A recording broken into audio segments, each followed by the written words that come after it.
Buenas tardes y comenzamos una nueva semana del Magazine El Lavadero y como siempre, gracias a nuestros colaboradores que cada tarde nos ofrecen lo más destacado de la cultura, el ocio, el deporte y el entretenimiento. Y como siempre, con Alaurín de la Torre como protagonista principal de nuestro pequeño rincón televisivo.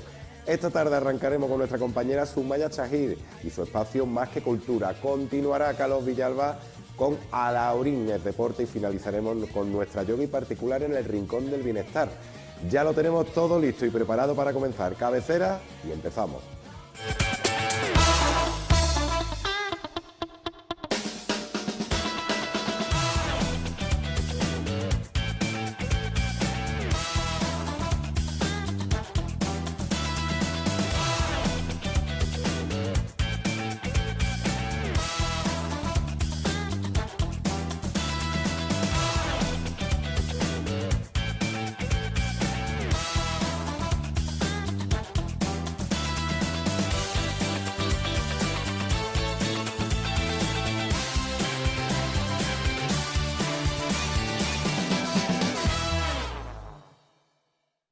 El escultor Antonio Yesa es el invitado especial de nuestra compañera Sumaya Chahir, con su sección Más que Cultura, que cada martes abre de par en par las puertas de nuestro lavadero. No se lo pierdan, os dejamos con Más que Cultura.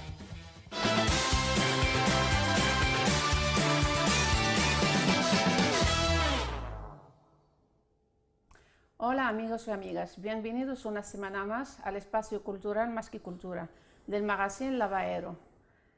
Doy las gracias como siempre a nuestro compañero Valle por darnos paso. Hoy me acompaña en mi espacio un artista del mundo del arte de la escultura. Él es un vecino de aquí de nuestro municipio de Alaurín de la Torre. Es muy conocido también por sus obras tanto hechas aquí como escultóricas, tanto hechas aquí como fuera. Le damos la bienvenida a nuestro invitado especial, Antonio Yesa. Hola, ¿qué tal, Antonio? Hola, buenos días. ¿Cómo estás? Muy bien, encantado de estar aquí. Gracias por venir y por querer estar aquí. Un placer. Te doy la bienvenida, igualmente. Bien. Antonio, vamos a preguntar directamente. ¿Cuándo comenzó tu interés por la Teresa escultor? Como he dicho yo, como te presenté, eres escultor. ¿Cuándo empezó este interés por este arte de la escultura? En principio yo estuve haciendo pintura en una escuela de arte y bueno, me gustaba mucho tocar la materia, no era el típico pintor al uso que utiliza los pinceles y un poco diluye la pintura y esto, y a mí me gustaba muchísimo tocar la pintura. Me parecía que tenía más interés en las tres dimensiones que la pintura en sí misma, ¿no? Aparte del color y todo esto que tiene. Y estuve trabajando con un grupo en Madrid, con un grupo que se llamaba Leona. Estuvimos haciendo una obra para arte contemporáneo, para el Festival de Arte Contemporáneo de Madrid, y entonces ahí me di cuenta, cuando estuve trabajando con los materiales, me di cuenta de que podía, y que me sentía muy relacionado con ese tipo de obras, ¿no? De obras, digamos, sí. Y ahí fue un poco donde nació mi interés por la escultura. Esto fue en el año 87 aproximadamente. O sea que era muy jovencito, ¿no? Como empieza todo el mundo con la edad, empieza en un mundo y luego descubre otro camino, ¿no? De todas formas, yo empecé bastante tarde con esto de la escultura, con esto del arte, porque tuve hijos muy joven, entonces tuve que trabajar muy fuerte para sacarlos adelante, y ya cuando ellos tuvieron una edad que ya me permitió más o menos seguir con ¿Retomas? Exactamente, entonces fue cuando decidí que me tiraba al vacío y a ver qué pasaba con esto.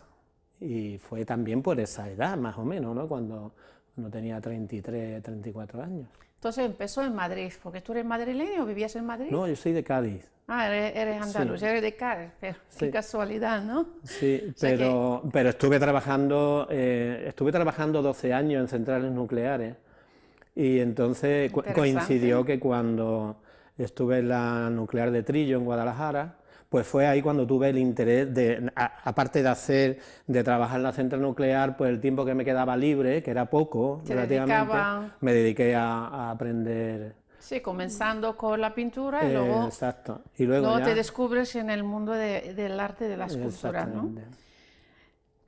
yo pregunté, ¿a qué hora empezaste? Ya, eso ya entraba, ya me lo comentaste, que empezaste cuando ya con 20 y tantos años, ¿no? Más o No, menos, 30, ¿no? con 33 años concretamente O sea, empecé. que ya estabas tú ya decidido, ya sabías qué camino tomar. Sí, ya con esa edad tienes que tener medianamente claro lo que tienes que hacer, ¿no? O sea, quiero decir, Claro. aparte de que tienes una responsabilidad como padre de familia y este tipo de cosas, ¿no? También es cierto que uno como individuo se tiene que realizar de alguna manera, si no ¿Y tu te vida cambió no es... mucho cambiarte de la que estabas en la nuclear al arte y la escultura? ¿Cambió mucho tu vida? Radicalmente. Vamos a ver, pasas de tener un trabajo con un horario fijo, con un salario fijo, ¿no? De Sí, que tener... sabías al final del mes tenías este sueldo. Exactamente, ¿no? Que... Entonces eso no me satisfacía realmente, me servía para comer, para pagar mis deudas, etcétera, ¿no? Pero no me servía a nivel anímico, a nivel emocional. Y bueno, pues era una necesidad interior, se puede decir, ¿no? Entonces el cambio, claro que me supuso no solo a mí, también a mi Hombre, entorno, imagino que afecta a todo a lo que te todo, rodea, ¿no? ¿no? Pero A todo claro, lo que te fui rodea. perfectamente comprendido a ese nivel, ¿no? Tuve el apoyo de la familia, eso está muy bien, y eso me permitió lanzarme, como te he dicho antes, ¿no? Un poco a arriesgarme en este mundo. Bueno, lanzarte arriesgando, pero sabías lo que querías, ¿no? Sabías, como Sí, tú pero bien definiste antes, claro, sabías pero lo que tú... imagínate que pasas de estar protegido de alguna manera a nivel económico, a nivel laboral y todo esto, y A empezar de nuevo. claro, y de repente cortas con todo esto y dices, bueno, voy a ver qué es lo que pasa en este mundo, ¿no? Y en este mundo no tenía ni idea de qué es lo que pasaba. Porque Pero ¿cómo tomas la decisión? ¿Te ocurrió algo que te hizo cambiar radicalmente? Yo creo que la cosa no ocurre así tan rápido. Eh, bueno, Porque como tú has dicho al principio, pintabas. Y de sí, repente... sí. No, pero de repente empecé a pintar, no de repente me cambié a la escultura, de repente sentí que tenía que pintar, tenía que expresarme. Pero es que a mí se me cortó de alguna manera no sé, la idea que yo tenía de vida se me cortó con 18 años, que fue cuando pues prácticamente conocí a la que fue mi futura mujer y con 20 años tuve el primer hijo, ¿no? Entonces, digamos que yo no me realicé a partir de los 18 años, fue, uy, esto es vida íntima. Sí, lo dejamos, bueno. La vida íntima lo sí, dejamos. pero no importa, quiero decir que sí que hubo un cambio fuerte y que fue una decisión tomada, pero ya venía madurándose desde mucho antes. Sí. ¿Y cuál fue tu primera obra de arte como escultor? Difícil pregunta, porque yo creo que la primera... Pero tendrá fecha de ello, ¿no? La primera exposición que yo hice fue en el año 87. La obra que presentaste a... Entonces yo trabajaba entonces en formato muy pequeño, lo hacía con alambre soldado, y lo hacía en una habitación de mi casa, una habitación pequeña que no la utilizábamos, pues ahí es donde que no empecé. tenías taller, tenías tú una habitación. En la misma casa. Sí, en la misma casa. Y ahí fue donde empecé un poco, ¿no? Entonces, ¿cuál es la primera escultura? Pues no me acuerdo cuál fue, pero es que en ese momento era muy prolífico, hacía muchísimas cosas, ¿no? Y la primera escultura que hice, pues bueno, eran alambritos que se cruzaban, que por cierto tuvo mucho éxito cuando hice la primera exposición, que lo vendí todo, ¿no? Y eso me animó muchísimo a continuar, pero no me acuerdo cuál fue la primera. Pero no te acuerdas qué eran, sí, ha dicho que el material era de alambre, eso, pero ¿qué figuras eran? Eran espacios, no eran figuras humanas, no era un arte figurativo. Yo continúo un poco con esa cosa. Con esta línea, ¿no? Sí, porque siempre me ha atraído, ¿no? La geometría, la arquitectura y este tipo de elementos yo lo he utilizado siempre en mi escultura, desde el principio, porque parece que tenía claro que tenía que ir por ahí, ¿no? Entonces no era tan consciente en ese momento, pero sí que es cierto que salía de una forma espontánea. Pero tuviste que prepararte, claro, aprender, ¿no? Claro, es que los 12 años que yo estuve en la central nuclear fue una escuela. a nivel profesional aprendí a soldar, a manipular hierro. O sea, que ya trabajé llevabas en una acero. experiencia Claro, acumulada en sí, técnicamente. cómo manejar, ¿no? Cómo Exactamente. manejar la... Técnicamente estaba preparado. Intelectualmente, pues para eso acudí a una escuela, para aprender. ¿Dónde fue esta escuela? Eso fue en ¿Madrid? Guadalajara. Madrid. En Guadalajara. Y luego en Madrid fue donde conocí a este grupo con el que estuve trabajando, y este grupo me enriqueció enormemente, ¿no? Porque era un grupo de vanguardia, un grupo Avanzado. muy avanzado, entonces me dio una perspectiva totalmente diferente de lo que yo pensaba, y me abrió puertas que en aquel momento Sí, no que tenía. ahí que tal vez, como tú has dicho, has crecido Ahí fue. y te abrió el mundo, digamos, Exactamente. más... Me hizo ver la vida de una forma diferente, lo que yo entonces aproveché para meterme en la escultura, ¿no? Exactamente, ver, o sea, ir mirando por la calle, no voy mirando como cualquier persona que va relajadamente y esto, yo voy siempre buscando cosas, ¿no? Vas observando, buscando Siempre. a ver dónde puedes encontrar novedades, ¿no? Exactamente. O tal vez donde tú puedes ubicarte tu próxima obra, ¿no? Exactamente. Bueno, Antonio, ¿y cuál han sido la influencia directamente que han dirigido tu técnica? Bueno, yo me he basado sobre todo en un escultor que se llama Julio González. Él es valenciano, actualmente, bueno, él está muerto, pero tiene una exposición permanente en el Iván de Valencia, y para mí fue un escultor fundamental. ¿Tu referente? Sí, pero hay otros también, porque también está Jorge Oteiza, que es un escultor vasco que utilizaba los espacios, los planos y los vacíos, los utilizaba muy bien, y yo me basé mucho también en él. Entonces para mí son dos referentes fundamentales. O sea que tú observabas de una manera u otra, ¿no? Cómo trabajaban ellos, ¿no? Y eso... Bueno, sobre todo cómo eran sus esculturas y sobre todo qué les movía a hacer esa escultura. Porque Julio González concretamente trabajaba él mismo sus esculturas. Jorge Oteiza yo creo que era ayudado por otros profesionales, ¿no? Pero sin embargo a nivel teórico me interesaban mucho más que a nivel práctico. Porque claro, yo no puedo hacer lo mismo que hacían ellos, pero sí a nivel teórico puedo coger lo que me interese de ellos, ¿no? Tú decías que eres una persona que no paras, sales a la calle y vas fijándote, mirando, observando, ¿no? Pero, ¿qué necesita Antonio para poder fabricar, digamos, o hacer esta obra que él tiene pendiente? ¿Qué es lo que necesita? ¿En qué te fijas en concreto? Bueno, vamos a ver, ¿Te inspira algo? Sí, yo normalmente nace de una idea, ¿no? Es un poco extraño, ¿no? Nace de una idea, o la idea nace, o primero... Como el caso de los escritores, los poetas, van siempre como una libreta, digo, ¿no? Sí. Y siempre están donde están, le ocurre una idea.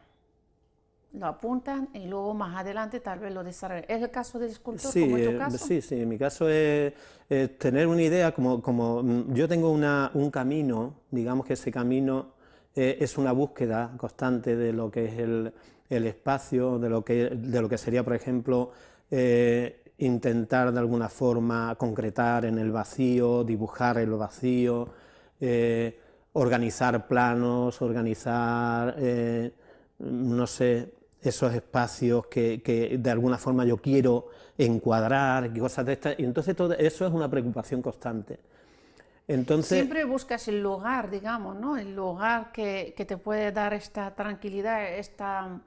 sí, pero es un lugar metafísico, no existe realmente, es una cosa que está en mí. Entonces, sí, dentro de ti, tú sí, lo creas dentro de ti y te vas Entonces, alimentando exactamente, y eso a su vez me lleva a intentar hacerlo primero en boceto para ver qué tal funciona. Porque yo puedo ver de alguna forma las tres dimensiones en un plano, es una cosa... Eso iba a preguntar, ¿cómo empieza Antonio a hacer su...? Pues empieza así, yo desde luego puedo ver yo puedo ver esta mesa en tres dimensiones siempre, y está en un dibujo a nivel mental, pero luego para llevarlo, por ejemplo, a cabo, entonces tengo que imaginármela, que la puedo hacer en tres dimensiones, aunque la esté viendo en plano. Y eso es lo que a mí me permite trabajar con la escultura. Es una visión espacial educada. Educada quiero decir, trabajada, ¿no? practicada. Entonces yo puedo hacer un boceto y perfectamente ver cómo se va a realizar cómo va a estar terminado ese boceto. Entonces lo dibujo primero, pero con líneas muy simples para que no se me olvide, porque prácticamente el boceto lo utilizo como un recuerdo, como una memoria. Y después eso lo llevo a cabo ya en 3 dimensiones, en la realidad, ¿no?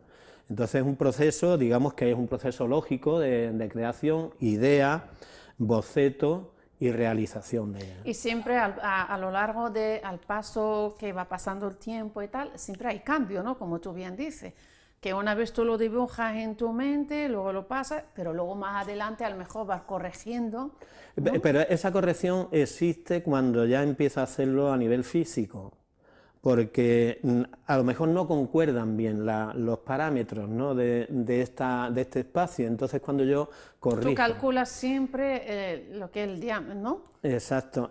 Fíjate que la palabra escultor tiene unas connotaciones casi de ir vaciando en vez de ir creando, ¿no? Porque tú ves la escultura clásica y lo que hacían era con un martillo y un cincel, van descarnando el mármol, descarnando, por ejemplo, el tronco y cosas de estas. Sin embargo, en el caso de la escultura moderna no es así. No existe el martillo que tú vas tiqui, tiqui, tiqui, tiqui, ¿Qué ¿no? es tu caso? Que mi caso sería ir cogiendo lo que ya está fabricado e ir montando. Es como una especie es un montaje realmente, ¿no? No es un desmontaje, como es la escultura clásica. No sé si me he explicado. Perfectamente. Exacto. Perfectamente. ¿Existe algún artista?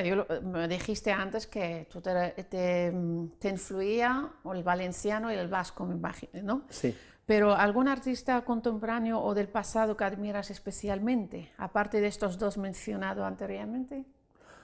Yo admiro a muchísimos artistas.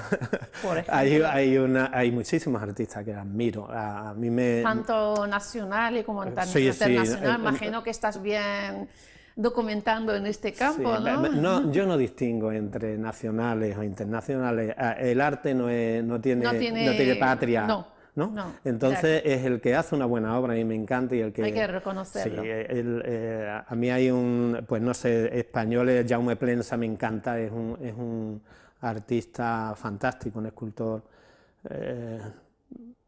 norteamericanos también, los minimalistas norteamericanos me encantan también, ¿no? Richard Serra es norteamericano, no sé, Brancusi, un poco de tiempos pasados, Rodin... No sé, hay muchos artistas. Rodin es francés, creo. Es francés, sí. ¿No? Me gusta, ¿no? Anish Kapoor, por ejemplo, es un artista... Es ruso. Es indio. ¿Indio? Indio, pero estudió en Inglaterra. Me encanta. Yo coincidí en una exposición con él en el CAD de Málaga y, bueno, era alucinante, ¿no? Es un autor fantástico. O sea, que tengo muchísimo... Imagino que tienes muchísimo, que no puedes, vamos, te hace falta 1 hora y media para describir sus obras y hablar de ellos. Muy pero bien. ¿De dónde provienen tus ideas? Ya me dijiste, Antonio, que tú cuando sales te vas observando y tal, pero realmente cuando tú observas algo, ¿cómo lo defines al final? ¿Cómo lo terminas? Empiezas a crear y terminas con la misma que te vino, con la misma obra terminada. Una vez terminada, ¿es la misma que tú creaste o viste o observaste? Hay una evolución siempre. O sea, yo cuando empiezo una obra no sé cómo se va a terminar la obra. Y eso es lo interesante. Entonces yo cuando doy por terminada una obra sé que esa obra está terminada porque ya me ha incitado a hacer otra obra. No sé, no sé si esto está claro. Yo termino una obra cuando ya tengo la posibilidad de hacer otra obra que la primera me ha permitido, ¿sabes? O sea, que va relacionada una con la siguiente, ¿no? Todas las obras tienen una relación, pero la obra que está terminada en este momento la doy por terminada cuando ya empieza otra obra. Cuando ya empiezo a decir, esta obra ya no me puede dar más porque ya me ha dado el pie para continuar para seguir con la siguiente. Entonces, ¿y qué tiempo duras más o menos, Antonio, para hacer? Según? Depende, porque hay algunas que puedo hacerla en un día y hay otras que Pero si me dices en un día será según también el tamaño, ¿no? Sí, claro, claro. Porque eso es sentarte y empiezas a dibujarlo, calcular y tal, no es fácil. No, pero yo, por ejemplo, el tamaño de obra que normalmente expongo son tamaños pequeños. Ahí hay un juego conceptual con el tamaño pequeño y la imagen mental que yo me hago de la obra. Entonces yo puedo hacer una obra de esa en un día, o puedo tardar una semana, o puede ser que esa obra no la termine en 6 meses, por muy pequeña que sea, porque cuando estoy trabajando con esa obra, si a mí realmente no me satisface, No te convence. la dejo, la aparto en un sitio, la margino y la dejo ahí. Y vuelves a retomarla otra vez, a retocarla. Y hay incluso algunas que no las he terminado, porque no he logrado dar con lo que yo quería. Que no te complementa lo que tú buscabas, tal vez, o no. Entonces esa obra pues se queda ahí o la utilizo el material, que como alguien puede utilizar... Siempre le sacas el provecho, ¿no? Siempre le sacas tu... Aunque lo dejas apartada ahí, que con el tiempo aprovechas trabajando con ella, o el material, o vuelves a... Sí, pero el aprovechamiento del material sería un reciclaje del material. Reciclarlo. Sí, pero el reciclaje no es una cosa que me interese. O sea, la utilizo porque si en ese momento veo que no va a seguir la obra hacia adelante, pues entonces digo, bueno, este material no lo voy a tirar, ¿no? Lo cojo y ya está. Pero no es lo que me interesa. Lo que me interesa de la obra es que me haga preguntas, que me diga dónde tengo que ir, que, en fin, ese tipo de cosas. Y si no me lo dice, la dejo. Lo dejas ahí. Ya está. Tú hablas con tus obras. Bueno, sí, es un diálogo, se puede decir. Tú tienes un diálogo con tus obras, Claro, ¿no? claro, sí. ¿Con qué material trabaja Antonio? Yo he estado en tu taller, que conste, y he visto alguna escultura. También tenemos ahí, mis compañeros pondrán algunas esculturas tuyas, algunos trabajos, que ahora dentro de un ratito lo vemos. Sí. Y yo te voy a preguntar, al observar tu trabajo, siendo que perspectiva es excepcional, y esta perspectiva, parece como si llevara al espectador hacia la obra. ¿Cómo describías tú cualquier obra tuya? La que llega al espectador. Describir una obra... Por ejemplo, la que ha realizado aquí Laura y la Torre. Tenemos que hacer una diferencia entre las dimensiones de las obras. Explícanos esto. Sí, te lo voy a explicar. Porque yo trabajo en diferentes formatos. Trabajo en obra pequeña, trabajo en obra mediana y obra monumental. La obra pequeña tiene una connotación que no tienen las otras. Por ejemplo, en la obra pequeña yo tengo que seducir de tal manera que el espectador se introduzca dentro de la obra, aun siendo la obra pequeña. Para eso intento que la obra capte al espectador. Que llegue a... Exactamente, y que el espectador se minimice, o bien que la obra crezca. Pero esto digamos que es una trampa que tiene que tener la obra. Es una trampa, pero es una trampa que no es cruel. ¿Cómo es eso de trampa? La obra, siendo pequeña, puede crecer. Pero ¿cómo crece la obra? La obra crece aquí, pero la obra sigue siendo pequeña, ¿no? Entonces, en cuanto que la obra transmite ese discurso y llega al espectador, entonces la obra crece y la gente la ven monumentales. Son como cuando tú ves una casita de juego de un niño, que te puedes imaginar que entras dentro de esa casita, ¿no? Si tienes esa capacidad. Si no tienes esa capacidad, la casita seguirá siendo así. O sea, que todo juega con la imaginación, ¿no? Claro, esa es la trampa, la bella trampa que tienen que tener las obras, que tienen las cosas pequeñas, ¿no? Un poco el tema de Gulliver en El País de los Enanos y este tipo de cosas, ¿no? O como Alicia en El País de las Maravillas, cómo atravesaba una puerta pequeña, ¿no? Eso lo hacía realmente, no, eso estaba todo aquí en la imaginación. Entonces yo juego un poco con ese tipo de conceptos. En la obra pequeña. En la obra mediana utilizo elementos mobiliarios que tienen la facultad también de haber tenido encima suya a un espectador, a un personaje, a alguien, que establece un diálogo con el mismo espacio en el que se sienta. Por ejemplo, tú has venido aquí y lo primero que has hecho, ¿qué ha sido? Sentarte en esa silla. ¿Por qué no te sientas en esta? Por alguna razón. Claro. ¿No? ¿Verdad? Pues entonces esa silla te corresponde. Claro, porque ese es mi sitio Exactamente. y el invitado se sienta ahí. Exactamente, entonces esa silla tiene tu aura de alguna manera. Entonces hay un diálogo entre tú y esa silla. Entonces yo eso lo expreso también en las obras. Y luego están las grandes, las monumentales. Ahí no hace falta engaño. Ahí lo que hace falta es entrar en la obra, que para eso se hace, ¿no? Entonces lo que hace una obra como esta, que ahora mismo estoy viendo detrás de ti. Sí, ahí tenemos muchas imágenes, como bien dicho Sí. yo, de varias obras chulas. Entonces esa obra grande lo que necesita es que la gente entre dentro, no que se la imagine, sino que entre dentro. Entonces ya esa obra ha trascendido su dimensión y ha crecido. Entonces ya el espectador ya no hace falta que se imagine, porque ya está. Ya está metido. Exactamente, ya está dentro. Está bien, bien pensado, bien trabajado. Eso es como el escritor. Yo a algunos escritores le pregunto, le digo, cuando escribes, ¿qué piensas? ¿Te pones en la piel, la piel del el lector? Y más de uno me ha contestado que sí, que yo cuando escribes para que llegue bien al lector. Y tú, en tu caso, también piensas en el espectador. Cuando haces tus obras... No, yo no pienso en el espectador, ¿No? eso es lo que yo quiero diferenciar. Yo pienso en mí, pienso en la obra. Tú en tu obra. Sí, si yo pensara en el espectador, fíjate la cantidad de miles de espectadores que hay.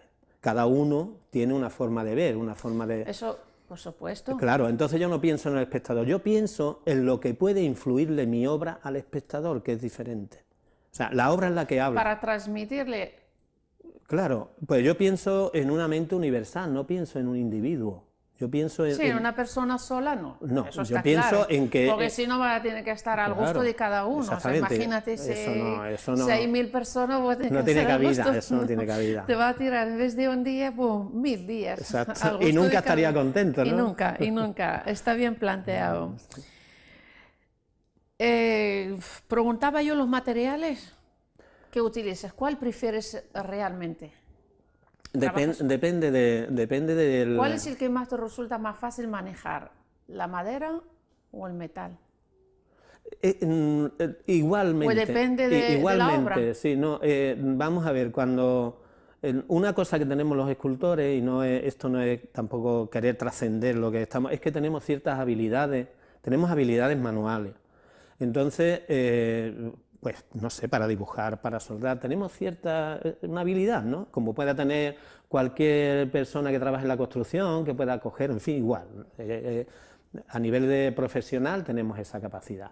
Entonces, ¿por qué? Porque es un aprendizaje. Entonces yo aprendí a manejar bien los metales y aprendí a manejar herramientas, lógicamente. Entonces yo cuando me enfrento a un tronco de madera, como ya lo he hecho en varias ocasiones, pues bueno...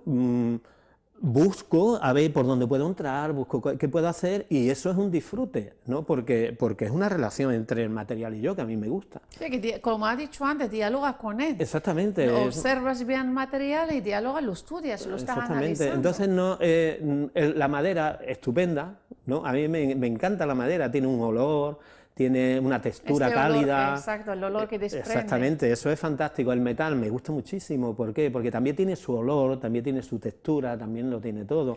Pero hay diferencia entre uno afecta más que otro, ¿no? Claro. A la salud, claro, digamos, ¿no? Sí, pero la salud, uy, madre mía. Te sales a la calle y te hartas de respirar el humo de los coches. El mundo está contaminado, ¿no? Sí. Antonio, ¿tu proyecto preferido hasta la fecha en tu carrera? ¿Y por qué? Yo tengo ahí... Imagino que tienes un montón, pero algo Sí. tiene más... Se te cae la baba con él. Ahí tengo yo que pensar esto un poco, porque hay... desde el origen hasta que acabas una obra pasan muchas cosas, ¿no? Y muchas cosas interesantes. El proyecto del que yo me sentí más feliz en mi vida Más fue... satisfecho. Feliz, satisfecho, estoy de todos, pero más feliz es la primera obra grande que hice, que la hice en Benalmádena Costa, que se llama Módulos en tiempo líquido, porque fue la primera, ¿sabes? ¿Cuándo fue? ¿Qué año fue? Yo no me acuerdo, 94, 95, por ahí. Y fue impresionante, porque es la primera vez que yo había visto una obra pequeña mía, que era así, La he visto a 10 metros. Creció. A 10 metros, era la misma a 10 metros. Entonces yo cuando la he puesto allí fue emocionantísimo, ¿no? Fue una felicidad. Y a partir de ahí, claro, cada vez que he ido haciendo obras grandes se han vuelto más habituales, pero estoy súper... Aquí sale una ahora que es muy bonita, que es Sí, la vemos. la de... se llama El fuego y la semilla. Aquí de Laurín de la Torre, que yo estoy encantado con esa obra, me encanta. O sea, que yo no tengo preferida, pues no. Todas tienen su... Pero Hombre, todas te han dejado más satisfechas, pero como bien tú has dicho antes, pues una te ha hecho más feliz. exactamente, Más fue feliz. la primera. La primera. felicidad completa es la de Benalmádena, ¿no? Yo esto lo comparo un poco como con los hijos, ¿no? Tú estás feliz con todos ellos, pero el primer hijo es el que más... A mí me dio más emoción el primer hijo. Eso no lo digamos delante de los hijos, que luego... No, yo he dicho que a todos se quieren más o menos igual. ¿Qué consideras que hace que tu obra es única, Antonio? Venga, a ver, Esa no pregunta, me digas que no. no lo sé. Alguien ayer Porque estaba... como esa va relacionada, esta pregunta va relacionada a que cuando te dices, si cuando tú haces una obra piensas en el espectador, me ha dicho que no. Va relacionada. ¿Qué es lo que te hace? ¿Consideras que tu obra es única? Es que no es única. Única. Es que no es única. Yo ayer lo hablaba con una amiga y decía, es que tu obra es única. De verdad, coincidiendo con esto que tú me has dicho. Fíjate que y Sí. ni conozco a tu amiga. No, pero me lo dijo ayer, me lo dijo. Y yo tengo que decirle, mira, si tú lo dices debe ser verdad, porque sé que es una persona muy honesta y que no dice las cosas por decirlas, ¿no? Entonces, Porque conoces tu trabajo, conoces tu obra, imagino, has sacado esta conclusión. sí, pero yo considero que no es única. ¿Por qué? Porque tiene referencias de muchos. Es parte de cada uno, por ejemplo, de los que te he dicho, no puede ser única. Tiene que ser algo, tiene que tener ese componente de la historia, ¿no?, que está alrededor de ella. ¿Es única o hay más gente que hacen la misma o parecida? Yo creo que tiene que haber. Seguro, no me cabe duda. ¿Y cuál es tu mayor ambición como escultor, Antonio? A ser feliz. Feliz Como por lo que- persona, para mí lo más importante. Porque eso lo que te causa es felicidad, ¿no? Yo no es una búsqueda de la felicidad, es simplemente trabajar en lo que me gusta. Disfrutas de Claro. tu trabajo en este campo, ¿no? Sí, sí. Bueno, cuéntanos más, alguna ambición tienes, ¿no? Ambición, Sí. seguir. Seguir. ¿Hasta dónde? Hasta ¿Algún sueño tienes? hasta que la ¿Algún muerte nos sueño separe, tienes? ¿no? Se dice. ¿Hasta algún sueño tienes en este campo para llegar a algún lado? No, yo creo que la vida tiene una meta y esa meta sabemos todos cuál es. Entonces yo lo que quiero es llegar llegar a ese lugar, a ese no lugar disfrutando. No es otra meta, es esa. ¿Y cómo disfruto? Haciendo mi trabajo, queriendo a la gente que me quieren, teniendo buenos amigos, en fin, ese tipo de cosas, ¿no? La vida yo creo que es más importante, para mí la vida es más importante que la ¿Y cultura. algún plan inmediato, Antonio? Pues no, de momento ¿No no. tiene? Bueno, es secreto. Sí, hay proyectos presentados, hasta que no se hagan reales no existen. Claro. Claro, eso es Así comprensible. se guarda la sorpresa y el deseo de cumplirla, ¿no? Sí, claro, ahí está. Hay que poner energía. Entonces no te pregunto si estás trabajando en algún proyecto nuevo ahora. Trabajando en un proyecto nuevo, estoy trabajando en un proyecto nuevo para Taiwán, estoy trabajando en un proyecto nuevo para China. Qué bien, ¿no? Hace poco me han tirado un proyecto en Alemania, o sea que estoy siempre haciendo De hecho, proyectos. que has hecho exposiciones en Alemania, ¿no? En Refréscame Alemania, la memoria. Sí, es importante a nivel internacional. Yo tengo un currículum tuyo aquí amplio y necesito una hora por ahí para leerlo. Porque Bueno, a nivel internacional, bueno, en Europa, Portugal, en Portugal, en Alemania, en Francia, Francia también creo, ¿no? en Corea, en Estados Unidos. ¿Qué es lo que ha hecho Antonio, por ejemplo, en Alemania?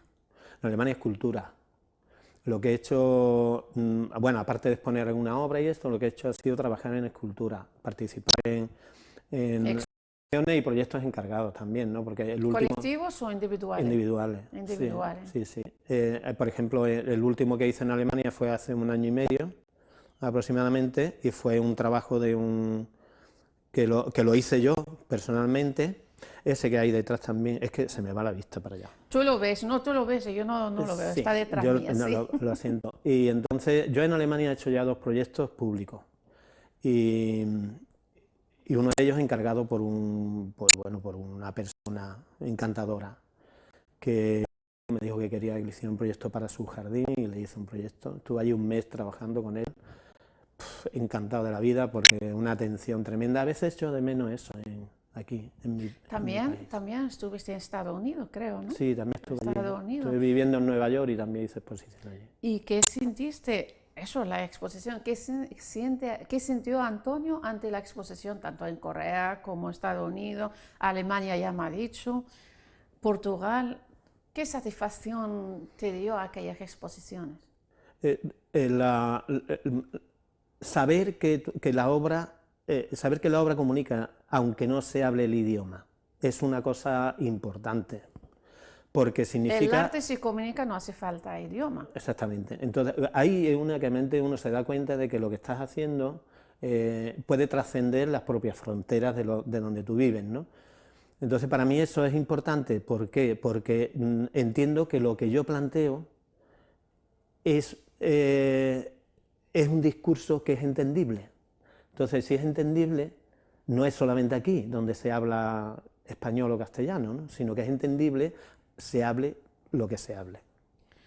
Bueno, y si hablamos de la técnica escultórica, como he dicho yo, bueno, me ha dicho que todas tus obras no llevan el mismo material, ¿no? No. No llevan el mismo material, o sea, que según también la persona que te pide el trabajo, ¿no? Sí, pero no es solamente eso.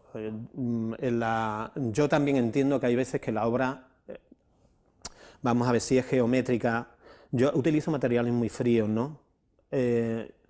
Muy fríos aparentemente, porque luego intento de alguna forma que la luz influya y que esa luz le dé un carácter cromático así como más cálido. Pero es un poco difícil, perdón. Pero yo, por ejemplo, intento que cuando es una obra con líneas muy geométricas y cosas de esta, introducir siempre un elemento más orgánico, con idea de que haya un diálogo entre la belleza, como decía un amigo crítico, José Antonio, y la belleza y la intelectualidad. Lo intelecto es siempre más frío que lo emocional es más caliente, porque parte del corazón. Entonces yo intento que no todo sea frío, intento también que si hay algunas veces que tengo que utilizar madera dentro de la escultura, hacerlo, porque me lo está pidiendo la propia escultura. Sí, que no olvidemos que tú hablas con tus obras. Sí, claro, es una relación íntima, ¿no? Porque no hay otra... Es que nos tiramos un montón de horas al día juntos, ¿no? Nos queda poquito tiempo, por lo cual brevemente me contestas. ¿Podría hacer un autorretrato como escultor? Ay, no, yo no me atrevo a eso. ¿No? No tengo ni idea. Autoanalizarse es una cosa muy compleja. Muy compleja, necesitamos más tiempo, ¿no? ¿Para la próxima me lo harás? La próxima no te lo prometo. Vale, yo te dejo estudiarlo y pensando. Bueno, ¿y qué nos podría mencionar acerca del papel que juega los reconocimientos, los premios para la carrera de un escultor, como es tu caso? Bueno, sí, que terminar brevemente, que no tenemos tiempo. Muy breve te lo voy a decir. El papel que juegas únicamente es un poco quizá engordar el orgullo, nada más. Pero también reconocer un trabajo bien hecho también hace uno crecer y seguir trabajando, ¿no? Sí, claro, pero eso entra en la parte... Mira, en el mundo del arte hay una cosa que está muy clara. El artista se arriesga continuamente y necesita de ciertos elementos para vivir. Uno de ellos es el dinero. Y otro es el reconocimiento. Pues claro, porque vives de ello. Claro, porque vivimos de ello. Pero sí que es cierto que tenemos una cosa, que es que no paramos. Aunque no tengamos dinero, aunque no nos reconozcan, es una necesidad tan íntima que tenemos que sacarla adelante.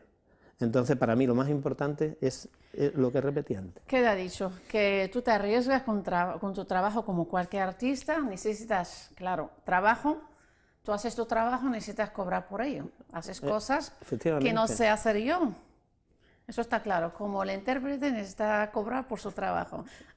Como todos. Queda bien dicho. Muchísimas gracias, Antonio, por estar aquí, por compartir con nosotros un ratito de tu tiempo y acercarnos un poquitín más al arte de la escultura. Yo sé que no hemos quedado ahí por la mitad porque tienes muchísimas cosas que contarnos sobre tus participaciones, sobre las exposiciones, tanto aquí dentro de España como fuera, pero otro día vendrás a contárnoslos. Muy bien. Muchísimas gracias. Muchas gracias, me he sentido súper cómodo. Muchas gracias. Gracias a ti.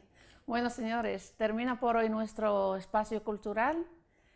Me despido de vosotros hasta la semana que viene. Os espero aquí en Más que Cultura. Sed felices.